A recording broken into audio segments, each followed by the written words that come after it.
On. Hello, Vicky. This is old Rev speaking here, and Scott, and man, Adrian. I guess he's getting pretty big now. And how are you, Adrian? And also Garrett. I guess he's talking now. Man, oh man, it's a few years since I've seen you, Vicky, and I hear lots about you. You're a fantastic girl, controlling all that television business in America. And you get up pretty early in the day. We'll have to tune in to you one of these days here. Anyway, I'm in Sydney, Australia now, and this is where I live. I have a nice old house here, 100 years old, and I have a chicken house in the back, and an office in the front. I have everything I want here. And I've been wanting to tell you for a long time, Vic, that I am gathering up the biography and the history of our family back 2 or 3 generations. I have a whole room dedicated to that here of photos. I've got to get on now once I have more time on my hand. I have all the history, I have all the background, all the projects that I've done.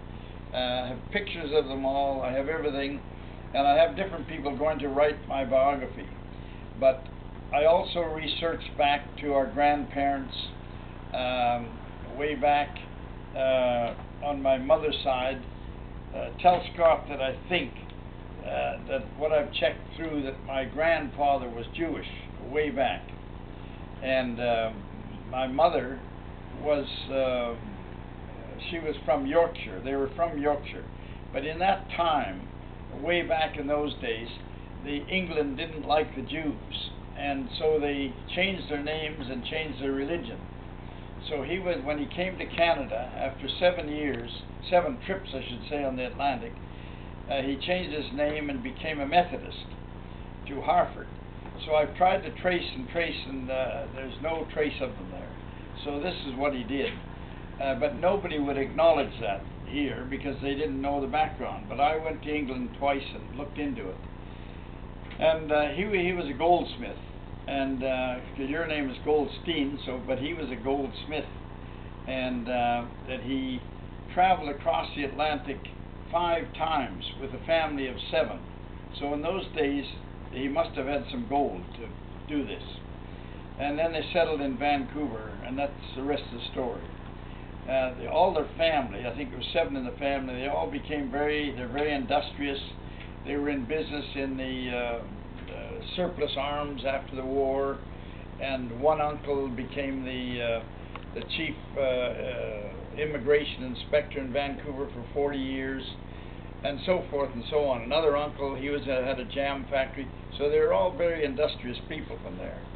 My dad's side came from Quakers way back, left Europe in 1700 and something, crossed the prairies in covered wagons, and they became Quakers, what they call a group of Quakers, that they were self-supporting, they made everything themselves, they were just more or less like a lone group of people, and that's where my father's people came from. Even though he didn't carry on the Quaker belief, that's where they came from.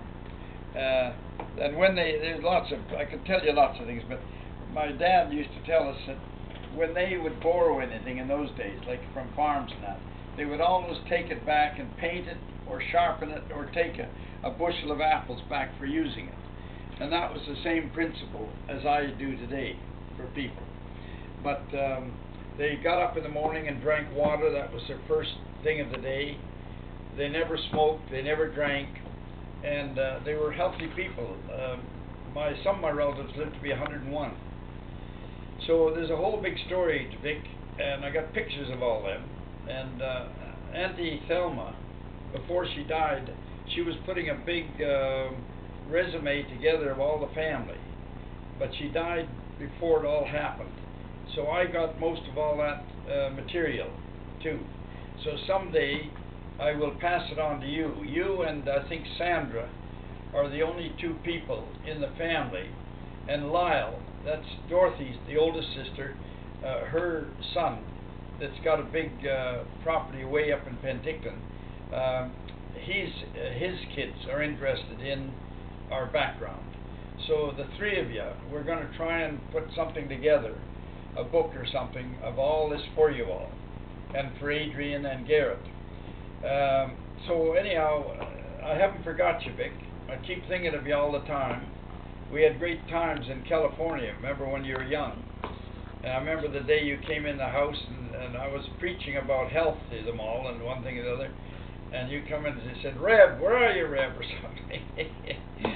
Yeah, so I never forget that, Vic, but I can imagine you running around that Los Angeles at 4 o'clock in the morning to the studios. And Scott, I remember meeting you at Lloyd's, and I was quite impressed with you. And you've made a good father. You've really turned out good. And I know that Vicky's loved by all your family too. And I hope it all works well with you, Scott, in your business, and that you know, things will be good in 2010. So I wish you now all the best for the coming year, and I'll send lots of love to you all. Bye now. Take care.